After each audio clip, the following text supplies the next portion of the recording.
तो बच्चों आज हम स्टार्ट कर रहे हैं एटॉमिक स्ट्रक्चर। एक बात और ध्यान रखना, कुछ दिनों बाद मैं मोल कंसेप्ट के कुछ ऑब्जेक्टिव क्वेश्चंस भी करवाऊंगा। तो एटॉमिक स्ट्रक्चर स्टार्ट कर रहे हैं। अगर हम जब एटॉमिक स्ट्रक्चर की बात करते हैं तो हम कुछ बातें आपको बताएंगे। एटम के बारे में सबसे पहले बताया डाल्टन ने। दूसरी स्टेटमेंट जो एटम के बारे में आई वो जे थॉमसन ने बताई। ये नोट मत करना, बता दूं तुम्हें कैसे करना है। तीसरा बताया रदरफोर्ड ने। चौथा बताया बोर ने। और फिफ्थ वन इज श्रोडिंगर। ये हमारा एटम के बारे में ओवरऑल प्रोजेक्शन है। पहले डाल्टन आए, 1800 के आसपास आए होंगे, जब भी आए होंगे 1810 5 जो भी है। उन्होंने एटम के बारे में बताया, एटम को इनडिस्ट्रक्टिबल बताया। Atom can neither be created nor be destroyed. फिर जे थॉमसन ने आए, जे थॉमसन साहब आए, उन्होंने बताया भाई नहीं, एटम स्मॉलेस्ट पार्टिकल नहीं है, एटम से छोटे पार्टिकल होते हैं, सब एटॉमिक पार्टिकल। डाल्टन को तो पता ही नहीं था, सोच भी नहीं सकता था कि सब एटॉमिक पार्टिकल भी कोई चीज है। ठीक है। और आपको पता है, बेसिकली आपको तो इतना ही पता है कि एटम के अंदर तीन चीज होती है, इलेक्ट्रॉन प्रोटॉन न्यूट्रॉन। नहीं, तीन तो होती है, उसके अलावा देयर मोर देन 35 सब atomic particle exist in atom. पर चलो, हमारे तो बेसिकली 11th स्टैंडर्ड पे तो हम बेसिकली तीन ही चीजों के बारे में बात करेंगे, इलेक्ट्रॉन प्रोटॉन और न्यूट्रॉन के बारे में। तो हम बताए थे कि पहली स्टेटमेंट डाल्टन से आई, दूसरी स्टेटमेंट जे थॉमसन से, तीसरी स्टेटमेंट रदरफोर्ड, चौथी बोर। और ये तो इतना तो आपने पढ़ा ही है, 9th स्टैंडर्ड में बोर के बारे में बच्चे पढ़ लेते हैं। और फिर है ये last Schrodinger, wave mechanical model of atom. अच्छा, अब हम संभावनाओं के बारे में बात करते हैं। जब डाल्टन ने बताया कभी एटम के बारे में, तो उसने कभी सोचा नहीं होगा कि जो उसने कहा कि वो ही सच है, यूनिवर्सल ट्रूथ एटम के बारे में। या जे थॉमसन ने बताया, कह दिया भाई यही फाइनल है। या रदरफोर्ड ने कह दिया। चेंजेस आते, इन्हें कहते हैं चेंजेस। इन्हें क्या कहते हैं? सपोज करो हम श्रोडिंगर के बारे में बात कर रहे हैं, तो हो सकता है अगले 50 साल बाद, अगले 60 साल बाद कुछ ऐसी बात आ जाए कि एक और नया एटॉमिक मॉडल आ जाए। तो ये संभावना है केमिस्ट्री में, इमेजिनेशंस, ओनली इमेजिनेशंस।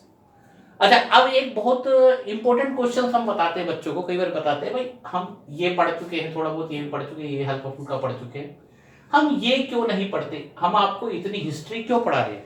ये केमिस्ट्री है या हिस्ट्री है? क्यों पढ़ रहे हैं हम? मतलब हम डायरेक्ट ये पढ़ा के अपना छुट्टी करें? तो हम क्यों पढ़ाना चाहते हैं, इसके बारे में एक बहुत इंपॉर्टेंट बात यह है कि कोई भी थ्योरी अपने आप में, डाल्टन की सारी बातें गलत नहीं थी, या जे थॉमसन जो कह रहा है वो कंप्लीटली गलत बात नहीं कह रहा। कुछ बातें इसकी आज भी हम उस बात को फॉलो करते हैं। जैसे एटम की बात करते हैं, डाल्टन एटॉमिक थ्योरी की बात करते हैं, तो डाल्टन एटॉमिक थ्योरी के बारे में क्या बताया? डाल्टन ने बताया atom can neither be created nor be destroyed. ये तो बात गलत साबित हो गई। हमने एटम बम बनाए, न्यूक्लियर फिशन करके, फ्यूजन करके नए एटम बनाए, नए न्यूक्लियस बनाए। लेकिन डाल्टन ने एक बात और कही थी कि different element have different atom. मतलब सिल्वर का एटम और गोल्ड का एटम अलग अलग होते हैं in terms of mass, size. और ये बात सही भी है। तो हम आज डाल्टन की इस बात को मानते हैं कि different element have different atom. J Thomson की बात करें तो उसने बताया कि एटम के अंदर इलेक्ट्रॉन होते हैं। तो क्या इस बात को श्रोडिंगर ने डिनाई करा कि एटम के अंदर इलेक्ट्रॉन नहीं होते? तो हम इनको फाइनली, इनके सारी बातें नहीं, जैसे कहते हैं ना एक आदमी अच्छा होता है और बुरा भी होता है, तो हम बेसिकली इनकी सभी की अच्छाइयों के बारे में जानना चाहते हैं कि किस तरीके से एटम का डेवलपमेंट हुआ, और उन अच्छी बातों पर थोड़ा ध्यान देंगे, बुरी बातों पर भी ध्यान देंगे, और देखेंगे कि इसकी बात तो आपको पता ही है कि क्या हुआ। ठीक है, कि जे थॉमसन के मॉडल में क्या कमी थी, क्यों कमी थी, क्या सोच के रदरफोर्ड आगे बढ़े, या रदरफोर्ड के बाद बोर आए, या बोर के बाद श्रोडिंगर को आना पड़ा। समझ आया? तो हम धीरे धीरे करके इन चीजों को पढ़ेंगे। तो पहले हम बात करते हैं, इधर ध्यान दो, J Thomson model of atom की। ठीक है, तो अब हम बात करेंगे जे थॉमसन मॉडल। ठीक है, J Thomson model of atom. बच्चों देखो, आप थोड़ा सा अपने आप भी थोड़ा पढ़ने की आदत डालें। जैसे मैं कभी भी कैथोड रे एक्सपेरिमेंट या कैथोड रे की प्रॉपर्टी वगैरह नहीं पढ़ाता हूँ। तो ये आप थोड़ा पढ़ो क्योंकि 9th स्टैंडर्ड की टॉपिक है। मैं ये नहीं कह रहा कि 11th स्टैंडर्ड में कैथोड रे की प्रॉपर्टी, जैसे अभी हरियाणा बोर्ड का एग्जाम हुआ 11th का, उसमें कैथोड रे की प्रॉपर्टी आई हुई थी। आप पढ़ लो थोड़ा सा, कुछ तो सेल्फ स्टडी की आदत डालो कि कैथोड रे क्या होती है। They travel in a straight line, cathode ray are made up of negatively charge particle, जिसे हम इलेक्ट्रॉन कहते हैं, उन पे नेगेटिव चार्ज होता है, मटेरियल पार्टिकल होते हैं। तो ये थोड़ा सा आप पढ़ लेना। हम बात करते हैं J Thomson model of atom की। तो जे थॉम्सन ने जब with the discovery of electron की डिस्कवरी हुई, अब इलेक्ट्रॉन की डिस्कवरी हो गई, तो अब मैं इसको बहुत प्रैक्टिकली तौर पे बताता हूँ। तो क्या हुआ कि साइंटिस्ट बुलाए उसने, जो भी कॉन्फ्रेंस हुई, तो उससे पूछा एटम कैसा होता है। मुझे पता है एटम कैसा होता है। कैसा होता है? नीचे से टेबल से वाटरमेलन निकाला और काट दिया, तो लिखा वाटरमेलन स्ट्रक्चर। ठीक है, it is also called plum pudding और रेजिन पडिंग और वाटरमेलन स्ट्रक्चर। इसके बारे में क्या बताया इसने? There is a sea of positive charge particle, sorry, there is a sea of positive, there is a sea of positive charge particle, ठीक है, in which electrons are embedded, कि पॉजिटिव चार्ज पार्टिकल का समुद्र है और electron फंसे हुए। Important feature of this model is that, मैं नोट्स में आपको भेज दूंगा। Important feature of this model is that the number of charge particle equal to number of electron. ठीक है, इस फीचर, इस मॉडल की इंपॉर्टेंट फीचर क्या थी कि number of charge particle equal to number of electron, positive charge particle, number of positive, number of, ये लिख रखा पॉजिटिव, या इसको ऐसे लिख दो positive, number of positive charge particle equal to number of electron, कि जितने इसमें इलेक्ट्रॉन है, इलेक्ट्रॉन पे नेगेटिव चार्ज है, उतने ही इसमें पॉजिटिव चार्ज पार्टिकल है। उस टाइम पे न्यूक्लियस का ज्ञान नहीं था, उस टाइम पे प्रोटॉन का भी ज्ञान नहीं था, तो उसको बस पॉजिटिव चार्ज पार्टिकल ही रहने दिए, so that atom as a whole is neutral. Atom पे कोई चार्ज नहीं होता। क्यों नहीं होता? क्योंकि इसके अंदर जितने भी पॉजिटिव चार्ज पार्टिकल होते हैं, उतना ही नेगेटिव चार्ज पार्टिकल, उतना ही क्या होते हैं? Negative charge particle. ठीक है, अब हम पढ़ेंगे, देखो, अब जे थॉम्सन मॉडल के अगर लिमिटेशन की बात करें तो बहुत सारे लिमिटेशन है। It could not explain, you know, कि एग्जिस्टेंस ऑफ न्यूट्रॉन कह दो, एग्जिस्टेंस ऑफ न्यूक्लियस को एक्सप्लेन नहीं कर पाया, फोटो इलेक्ट्रिक इफेक्ट एक्सप्लेन नहीं कर पाया। जितने भी रदरफोर्ड के ड्रॉबैक है सारे उसके आप जे थॉम्सन के लिए भी लिख सकते हो इंस्टेंटली। अब देखा जाए तो जे थॉम्सन के बाद लोगों को अंदाजा तो हो गया था कि सब एटॉमिक पार्टिकल है, इलेक्ट्रॉन है और कुछ भी है, ज्ञान नहीं था। तो विद द रदरफोर्ड का जो बम्बार्डमेंट एक्सपेरिमेंट था, उसके बाद थोड़ा सा एटम का एक बहुत बेसिक मॉडल क्लियर हुआ, जिसको जो हमारे दिमाग में हमेशा होता है कि एक न्यूक्लियस है, इलेक्ट्रॉन उसके चारों ओर चक्कर काट रहे हैं। तो अब हम रदरफोर्ड एक्सपेरिमेंट के बारे में बताएंगे, इधर ध्यान तो नोट कर लो। अब ये बच्चों हमने रदरफोर्ड एक्सपेरिमेंट की डिटेल लिखी है, मैं आपको चाहो तो बोर्ड से नोट कर लेना, मैं आपको थोड़ा सा इसके बारे में बताता हूँ। रदरफोर्ड ने he took a thin foil of gold, he took a thin foil of gold and bombarded with alpha particle। उसने सोने की पतली पत्ती ली और उस पर अल्फा पार्टिकल की बम्बार्डमेंट की। अब आपको पता होना चाहिए अल्फा पार्टिकल क्या होता है। अल्फा पार्टिकल क्या होता है? न्यूक्लियस ऑफ हीलियम, हीलियम का न्यूक्लियस। अगर हम बात करें हीलियम की, तो हीलियम में 2 प्रोटॉन है, 2 न्यूट्रॉन है, 2 इलेक्ट्रॉन है। हीलियम में क्या है? 2 प्रोटॉन, 2 न्यूट्रॉन, 2 इलेक्ट्रॉन। अगर इलेक्ट्रॉन को निकाल दो तो क्या बचेगा? Nucleus of helium. क्या बचेगा? Nucleus of helium. इसे हम क्या कहेंगे? Alpha particle. अब बच्चों आप सोच सकते हो यार ये अल्फा पार्टिकल के लिए हमें हीलियम का न्यूक्लियस पकड़ेंगे, उसमें से 2 इलेक्ट्रॉन निकालेंगे तो बड़ी समस्या होगी। बेसिकली अल्फा पार्टिकल का सोर्स होते हैं रेडियो एक्टिव एलिमेंट। क्या होते हैं? ये थोड़ी नॉलेज की बात है। अल्फा पार्टिकल का सोर्स क्या है? Radio active element. अब ये इसके बारे में थोड़ा सा पता होना चाहिए, कोई बात नहीं, जान लो। रेडियो एक्टिव एलिमेंट क्या होते हैं? रेडियो एक्टिव एलिमेंट वो होते हैं जो हैवी न्यूक्लियस होते हैं, जिनका एटॉमिक नंबर 100 से ज्यादा होता है, वो अनस्टेबल होते हैं और उसमें से रेडिएशंस निकलती हैं, अल्फा, बीटा, गामा। तो वहां से हम अल्फा पार्टिकल लेते हैं, उसमें से कंटिन्यूअस रेडिएशन निकलती रहती है अल्फा, बीटा और गामा की। तो वहां से हम क्या लेते हैं? अल्फा पार्टिकल लेते हैं। ये नहीं कि हीलियम के न्यूक्लियर एटम इकट्ठे करें, इलेक्ट्रॉन निकाल निकाल के इकट्ठे करे जा रहे हैं, ये आ गया हीलियम का न्यूक्लियस, ये रहा अल्फा पार्टिकल, और सोने की पत्ती पे दे मारो, ऐसा नहीं। ठीक, अब हम बात करते हैं बेसिकली एक्सपेरिमेंट को कैसे किया गया। ठीक है, ये तो आपको समझ में आ गया है ना, नोट कर लेना कि जैसे एक इमेजिन करो, ये एक बॉक्स है। ठीक है, ये रहा एक बॉक्स। अब यहां पे जैसे एक सोने की गोल्ड फॉइल ले ली और यहाँ पे अल्फा पार्टिकल की बम्बार्डमेंट कर रहे हैं। जैसे हम कहते हैं most of the alpha particle pass through gold foil undeflected, बहुत सारे अल्फा पार्टिकल सीधे निकल गए।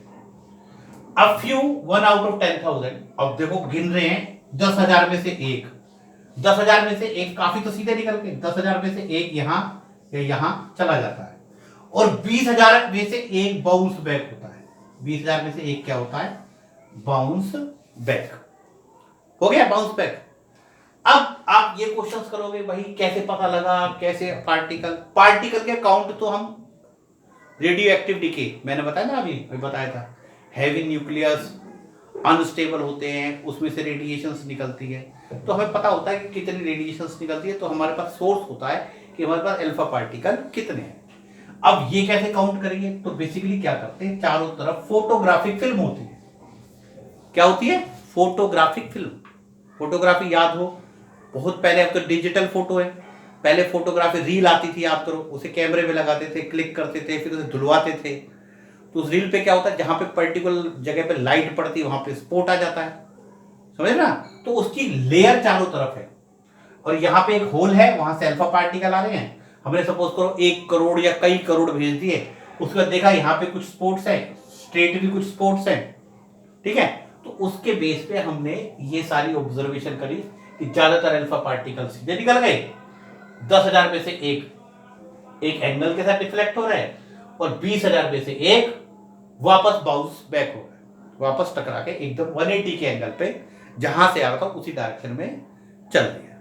अब इसके बेस पे ऑब्जर्वेशन हुई कि भाई अल्फा पार्टिकल सीधे निकल गए।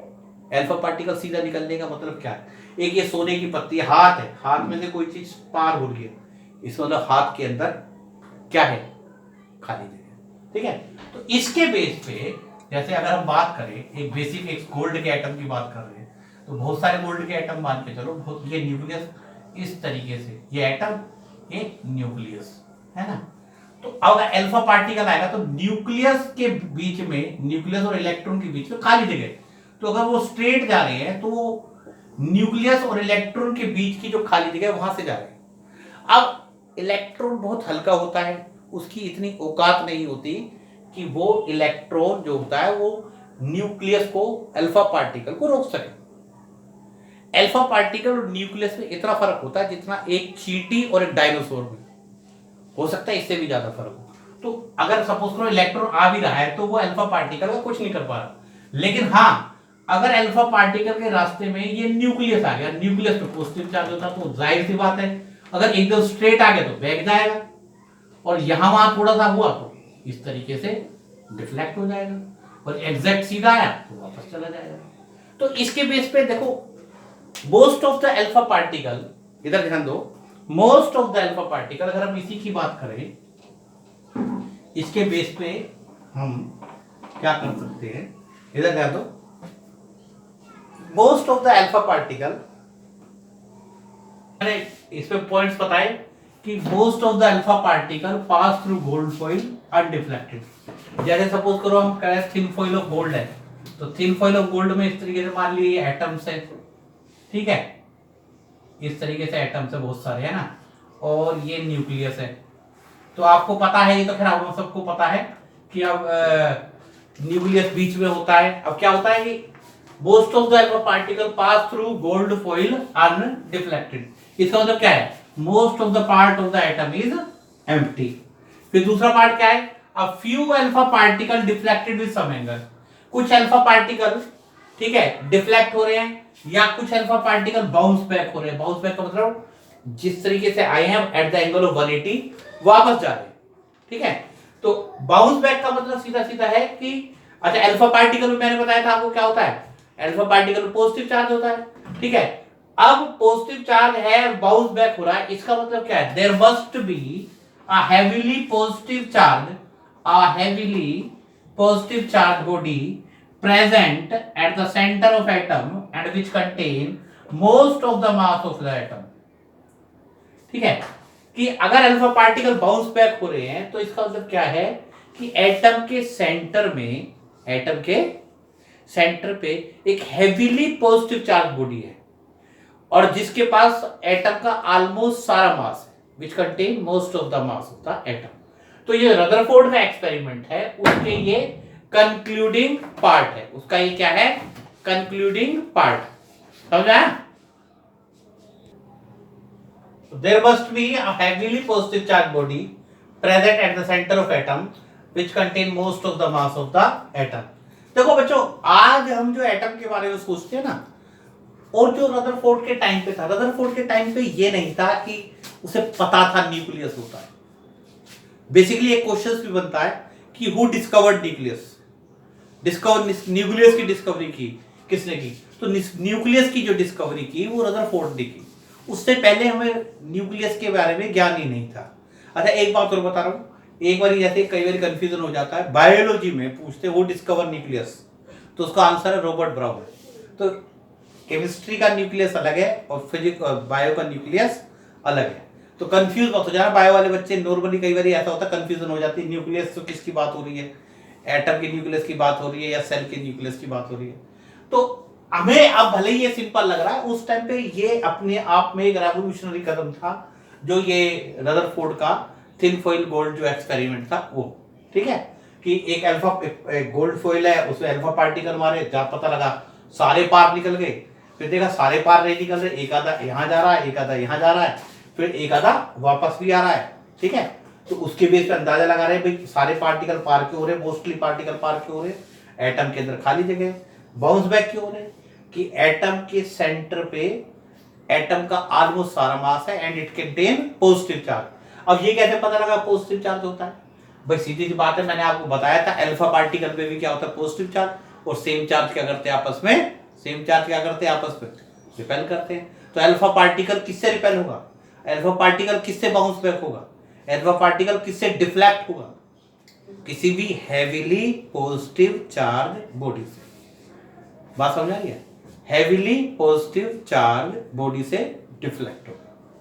ठीक है, तो इसके बेस पे रदरफोर्ड ने एक कल्पना करी, एक एटम की इमेजिनेशन की, जिसे हम कहते हैं रदरफोर्ड मॉडल ऑफ एटम। और वो कल्पना क्या थी, उसने बताया कि एटम के दो पार्ट हैं, atom possess two part, Rutherford model. अगर हम बात करें रदरफोर्ड मॉडल, ठीक है, atom consist of two part. पहला है न्यूक्लियस, अच्छा it carry positive charge, it carry positive charge and what and contain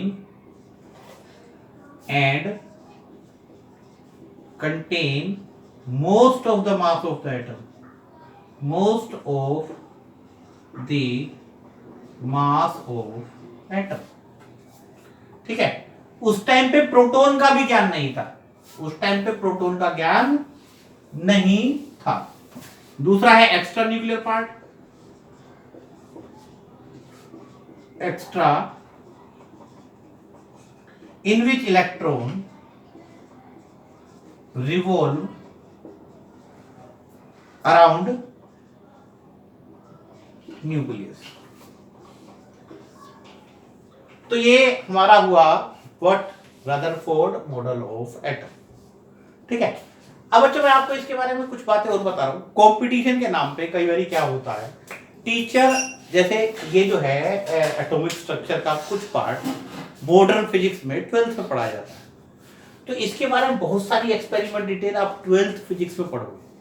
तो why are you taking tension about this, है ना।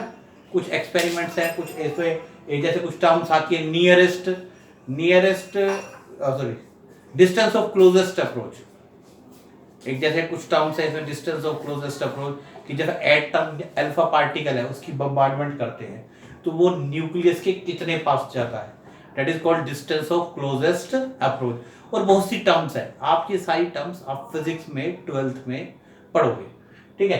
तो मैं उन चीजों को नॉर्मली नहीं पढ़ाता, ठीक है, it is a wastage of time, बच्चे को तो कम समझ में आता है, बट 12th की चीज आप 11th में पढ़ोगे तो कम समझ में आएगा, इसलिए मैं उसे नहीं पढ़ाता। जो 11th से एनसीईआरटी से कंसर्न है फिलहाल मैं इन वीडियो में वही डाल रहा हूँ, जो कॉम्पिटिटिव वीडियो है उसके बाद जो चैप्टर खत्म हो जाएगा उसके बाद अवेलेबल है। एनीवे, तो हम बता रहे थे आपको, ये हो गया।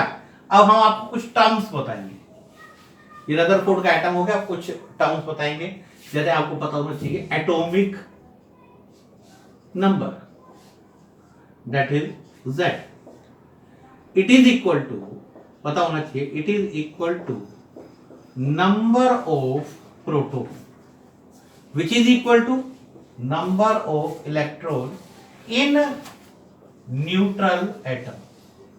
देखो, अगर एटम न्यूट्रल है तो एटॉमिक नंबर किसके बराबर होगा, नंबर ऑफ प्रोटॉन के। एटॉमिक नंबर किसके बराबर होगा, नंबर ऑफ प्रोटॉन के।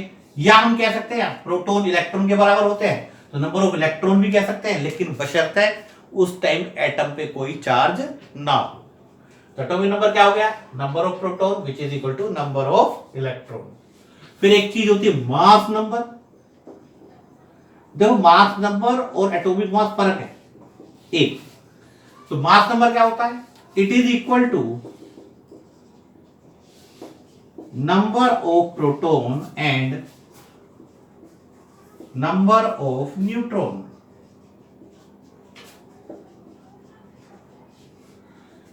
तो ये नोट कर लो, नंबर ऑफ प्रोटॉन यानी नंबर ऑफ न्यूट्रॉन। फिर हम बताते हैं बच्चों, बहुत कॉमन टर्म्स है, आपने 10th में पढ़ेगी, isotopes. Atom of same element, atom of same element having same atomic number but different mass number.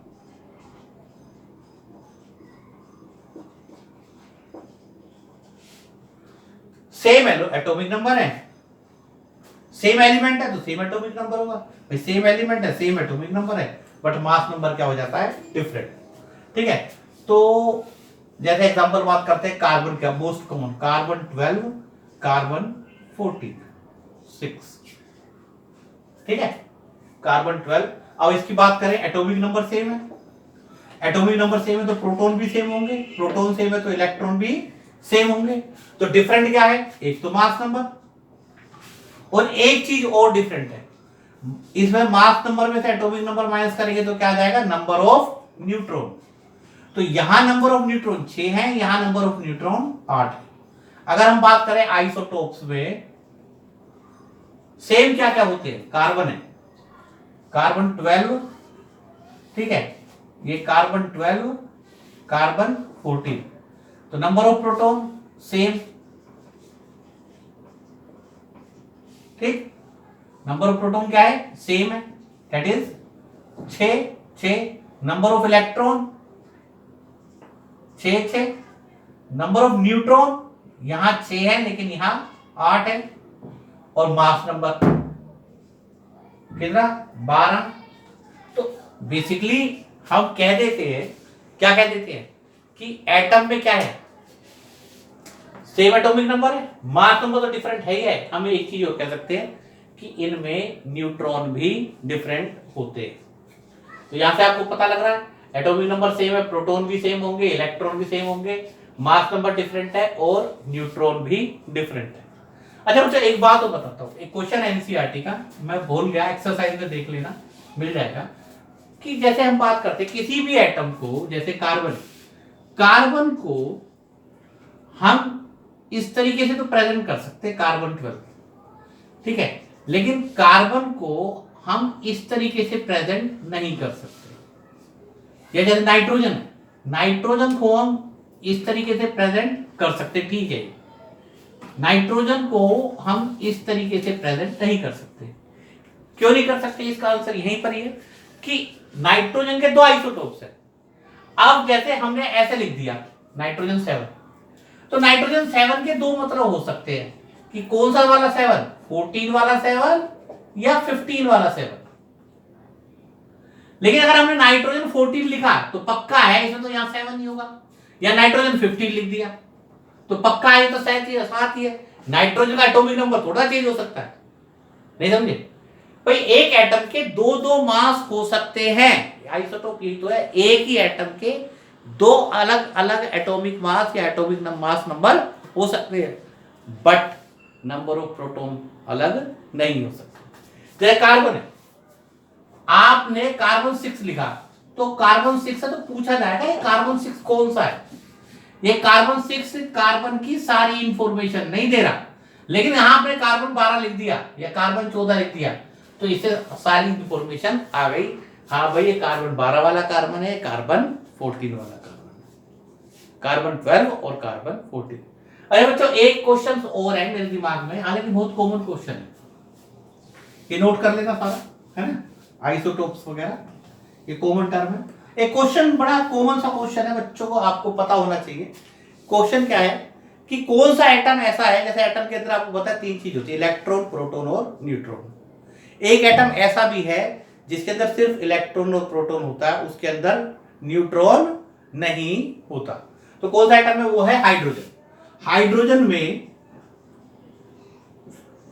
Atomic mass number 1 किसी भी एटम को प्रेजेंट करने का तरीका होता है, एलिमेंट को ऊपर तो लिखते हैं हम क्या, मास नंबर, नीचे लिखते हैं एटॉमिक नंबर, ऊपर मास नंबर नीचे एटॉमिक नंबर। तो हाइड्रोजन एक ऐसा एटम है जिसके अंदर एक हाइड्रोजन के अंदर प्रोटॉन, इलेक्ट्रॉन, न्यूट्रॉन, हाइड्रोजन के अंदर एक प्रोटॉन है, एक इलेक्ट्रॉन है, न्यूट्रॉन नहीं होता। हाइड्रोजन का दूसरा आइसोटोप है ड्यूट्रियम, उसके अंदर क्या है, एक प्रोटॉन, एक इलेक्ट्रॉन, एक न्यूट्रॉन। और एक ट्रिटियम है, एक प्रोटॉन, एक इलेक्ट्रॉन और 2 न्यूट्रॉन। तो ये हाइड्रोजन की डिटेल हो गई, ये हाइड्रोजन के 3 आइसोटोप हो गए, हाइड्रोजन, ड्यूट्रियम और ट्रिटियम। तो ये हमारा आइसोटोप्स खत्म हो गया। अब हमारा नेक्स्ट टॉपिक है isobar. Atom of different element, atom of different element having different atomic number but same mass number। समझा? जैसे इसमें एटॉमिक नंबर डिफरेंट है, मास नंबर सेम है। जैसे अब आप देखो कार्बन 14 होता है, नाइट्रोजन भी 14 होता है, तो ये आपस में कह सकते हैं दोनों क्या है आपस में, आइसोबार। क्या है, आइसोबार। जैसे हम बात करें नियोन, आर्गन, नहीं सॉरी क्या था वो, हाँ argon, potassium, calcium, argon 40, potassium 40, calcium 40, ठीक है।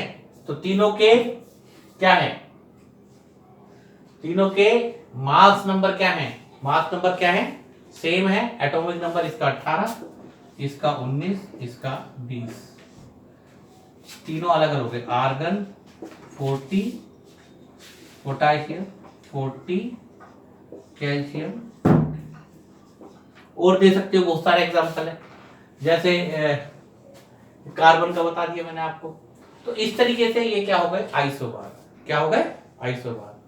उसके बाद हमारा लास्ट टॉपिक है इस वीडियो में, आइसोटोन। नोट कर लेना है, isotone. Atom of different element, atom of different element having same number of neutron, neutron same, neutron same, क्या हो, neutron same. For example carbon 14 6, nitrogen 15 7, oxygen 16 8। यहाँ पे एटॉमिक नंबर डिफरेंट है, mass number भी different है। Neutron कैसे निकालेंगे, mass number minus atomic number. यहाँ न्यूट्रॉन कितने हो गए 8, यहाँ भी न्यूट्रॉन कितने हो गए 8, यहाँ भी न्यूट्रॉन कितने हो गए 8। तो ये तीनों आपस में क्या है आइसोटोन। क्या है आइसोटोन। क्या हुआ? तो बच्चों अब मैं दूसरी वीडियो स्टार्ट करूं उससे पहले अब आपको थोड़ा सा जानना पड़ेगा अब आगे क्या पड़ेगा। देखो अगर हम रदरफोर्ड मॉडल की बात करें, रदरफोर्ड मॉडल तो बहुत अच्छा मॉडल था। इसने एक बेसिक कंसेप्ट बताया कि एक हैवीली पॉजिटिव चार्ज बॉडी है जिसे हम न्यूक्लियस कहते हैं और इलेक्ट्रॉन उसके चारों तरफ घूमता है। ठीक। देखिए अगर रदरफोर्ड की इंस्टेंटली अब क्या होता है कि हम ये कहते हैं कि Rutherford could not explain atomic spectra. अब बेसिकली कंसेप्ट को ये चीज जैसे एटॉमिक स्पेक्ट्रा की बात है ये डिस्टोर्ट कर देता है। अब ये कैसे डिस्टोर्ट करता है? बेसिकली क्या है कि एटॉमिक स्पेक्ट्रा का एटॉमिक मॉडल से कोई मतलब नहीं था। एटॉमिक स्पेक्ट्रा एक अलग टाइप की एक रिसर्च हो रही थी उस टाइम पे और वहां पे देखा एक एटॉमिक स्पेक्ट्रा निकल के आया, एटम्स के स्पेक्ट्रा निकल के आए। अब एटम के स्पेक्ट्रा को हम कैसे एक्सप्लेन करेंगे? वो एटॉमिक स्ट्रक्चर के ऊपर भी एक्सप्लेन करेंगे। भाई एक एटम है उसका स्पेक्ट्रा ये है, दूसरा एटम उसका स्पेक्ट्रा ये, तीसरा एटम उसका स्पेक्ट्रा ये, एक मॉलिक्यूल का स्पेक्ट्रा ये। अब उसका कहीं ना कहीं बेसिक स्ट्रक्चर से रिलेशन तो होना चाहिए। तो हम उस रिलेशन को एस्टेब्लिश करने की बात कर रहे थे। ठीक है, तो हम कहते हैं Rutherford model could not explain atomic spectra. भाई अगर पूछा जाए भाई रदरफोर्ड से पूछा भाई तूने मॉडल बता दिया अब इस पे कुछ एक्सप्लेनेशन दे, उससे पूछा एक्सप्लेनेशन कि एटॉमिक स्पेक्ट्रा कैसे एक्सप्लेन करेंगे तो उसे कोई आइडिया नहीं था। तो क्या अब एटॉमिक स्पेक्ट्रा क्या होता है? अब हम इस मुद्दे पे ही आते हैं कि एटॉमिक स्पेक्ट्रा क्या होता है। अब एटॉमिक स्पेक्ट्रा को जानने के लिए आपको सबसे पहले लाइट के बारे में जानना पड़ेगा। तो पहले हम यहां पे लाइट के नेचर के बारे में बताएंगे। लाइट की दो थ्योरियां हैं। ठीक है, मैक्सवेल थ्योरी और प्लैंक थ्योरी। अब मैक्सवेल थ्योरी की बात करें तो it could not explain photo electric effect. ठीक है, ब्लैक बॉडी रेडिएशन।